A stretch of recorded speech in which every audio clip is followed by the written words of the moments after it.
ओम नमः शिवाय। हमारे चैनल पर आप सभी का स्वागत है।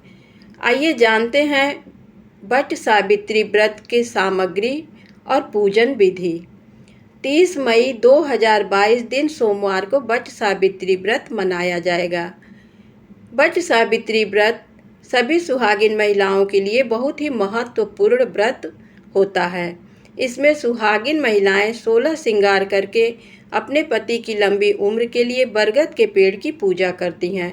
बरगद के पेड़ को चिरंजीवी कहा जाता है क्योंकि इस पर ब्रह्मा विष्णु महेश तीनों देवों का वास होता है।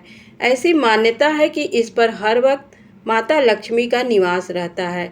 इसलिए बरगद के वृक्ष की पूजा करने पर कष्ट मुक्त, रोग मुक्त, भय मुक्त होने के साथ साथ पति की लंबी उम्र का वरदान प्राप्त किया जा सकता है। इससे घर में सुख शांति बनी रहती है, पति की लंबी उम्र होती है।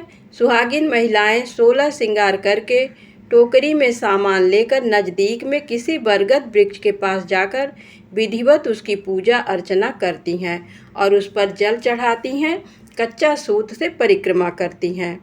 आइए जानते हैं सुहागिन महिलाएं टोकरी में सुहाग का सामान क्या क्या रखती हैं।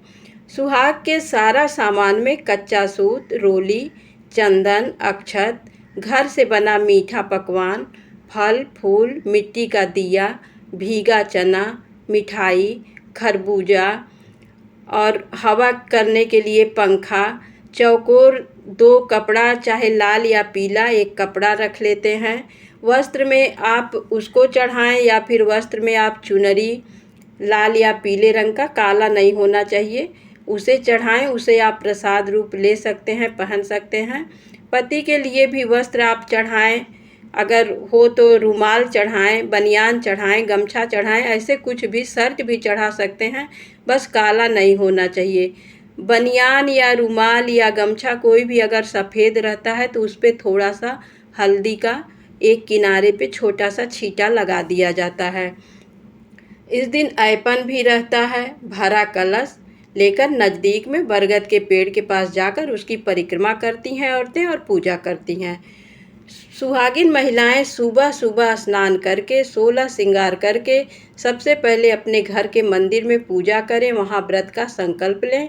इसके बाद टोकरी में सारा सामान पूजा सामग्री लेकर बरगद वृक्ष के पास जाकर बरगद के पेड़ में पहले जल चढ़ाएं।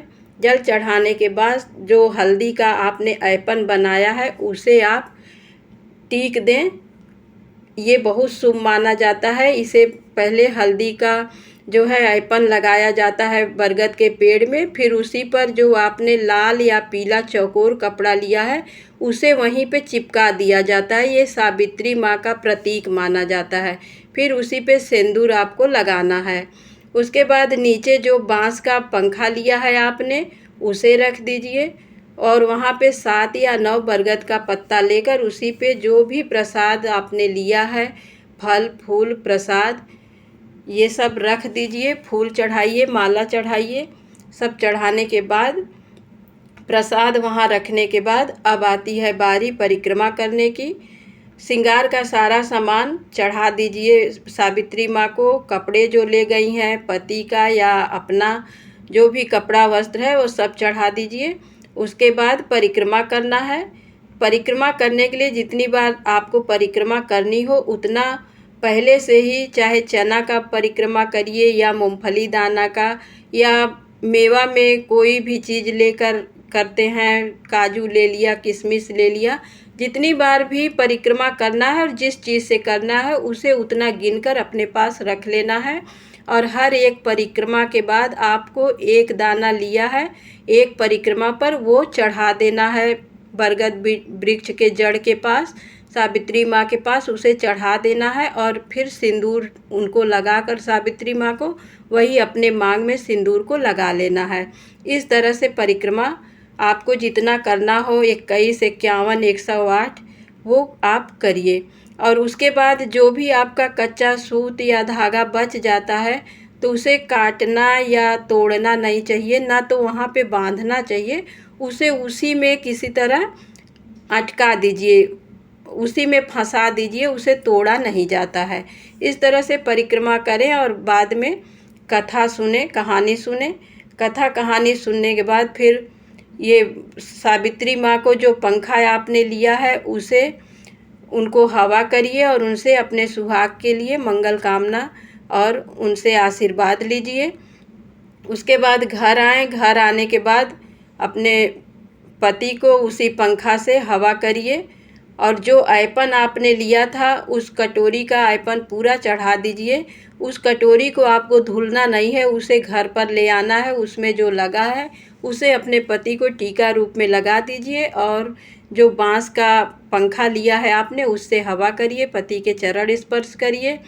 और अगर आपने बरगद वृक्ष के पास ही पंडित जी रहते हैं, कथा सुनाने वाले वैसे रहते हैं वहाँ, तो उसी समय उनको जो भी दान दक्षिणा देना है, जो चढ़ाया है उनको दे दीजिए। अगर वहाँ पर पंडित जी नहीं है तो घर आने के बाद आप जो बांस का एक पंखा है, एक पंखा पंडित जी को देना है, श्रृंगार का सामान और सीधा करके दक्षिणा सारा। इस दिन दान का विशेष महत्व होता है। सभी कुछ फल को दो दो चढ़ाना चाहिए, जिससे कि एक आप अपने प्रसाद के लिए रख लें, एक पंडित जी को दान देना है। श्रृंगार का सामान भी इसी तरह 2 चढ़ाना चाहिए, एक आप अपने पास रखें, एक पंडित जी को दान दे देना है। इस तरह से 2-2 करके प्रसाद या श्रृंगार का सामान सभी कुछ आपको 2-2 करके चढ़ाना चाहिए। एक अपने पास रखें, एक पंडित जी को दे दें।